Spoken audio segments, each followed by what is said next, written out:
Alright, this is Lewis. I wanted to talk briefly about why I don't believe in the Messiah or, a Savior like Jesus, And it's not that I don't think it might happen, and don't, I hope, uh, I pray that there is a Jesus and Jesus shows up and saves the day. But I don't believe in a Messiah for because I feel like it programs us to believe that we don't need to take responsibility for what is happening on this planet because someone else will come along and save it. It's important to adopt beliefs that serve you, and believing in some sort of white knight, believing in some sort of magical pill. Um, you're giving up your responsibility. That's why it's so easy. It's partially why we're fed all this messianic stuff. We're all programmed to believe that someone's going to come along and save us, and it engineers us to look to accept poor leadership, to not take responsibility for what's happening in this world. And there's a lot of little beliefs that on the surface seem supportive, like believing in a Messiah that one day things will get better, right? Yeah, but the caveat to that is that it's a wait thing. Wait for the Messiah. The perfect slave mentality. People who will accept their subjugation because they believe it's going to end one day, and that they might be rewarded in afterlife. That's all. Another belief I don't like is this idea of an afterlife. Is it not good enough that you have this life? it, to it's okay. I don't find it beneficial. There might be an afterlife. I tend to have the suspicion that there's more to reality than meets the eye, and there's definitely room for some sort of timeless experience after death. But the emphasis of life should be living a good life, not preparing yourself for some sort of next life. So that's why I choose not to believe in an afterlife, because I don't find it very, I don't find it serves me at all.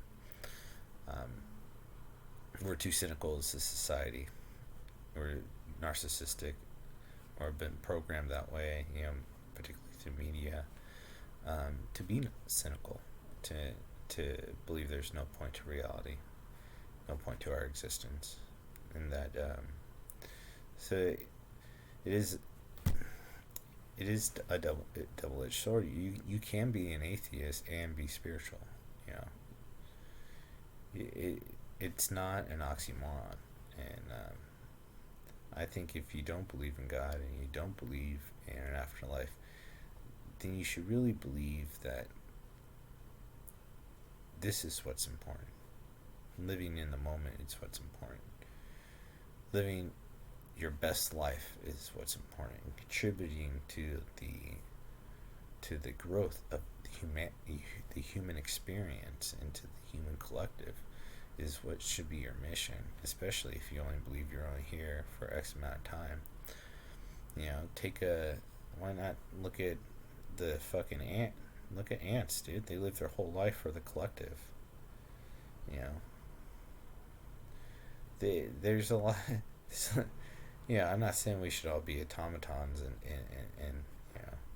but like, it's okay. It's okay to only live once and for 60, 70, 100 years. It's all right. You don't need to live forever, and it doesn't mean it's meaningless either. That there's no point to your suffering. That's why it becomes so we need to be objective in our belief systems. We need to choose beliefs that serve us. As believing there's no point to existence is not it does not serve someone.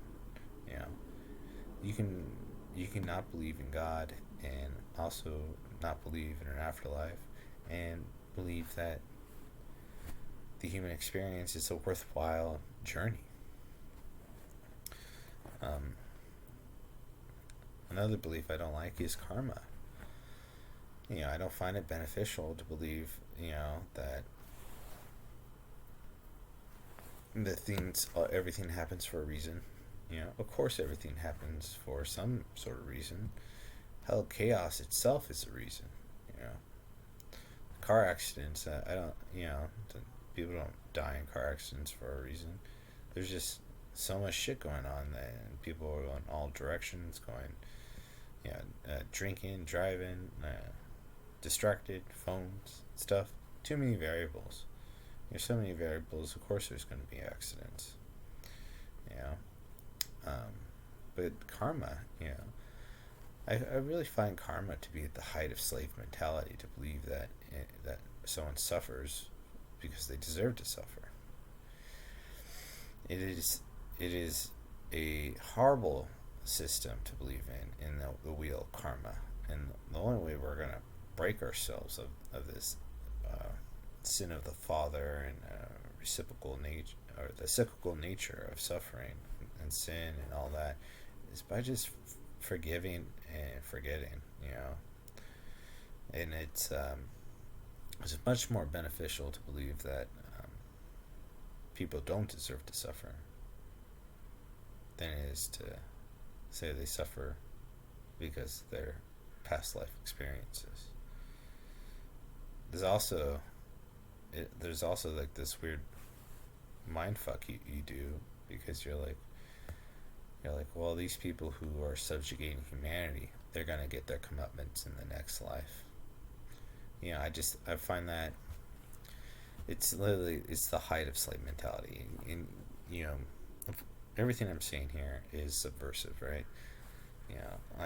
These are we have these philosophical and religious um, dogma that is subjugating humanity, and it's prepared us for just having kings, warlords, to wait for the Messiah. I'm here to tell you that we shouldn't wait for the Messiah. If he's coming, good, but let's not wait for him. It is our responsibility to make the world a better place. If we build a better world, we will live in it. We can't expect someone else to do the work for us. And then it starts by ridding ourselves of these antiquated belief systems that don't serve us. Alright, so this is Lewis on why I don't believe in a Messiah, an afterlife, or karma.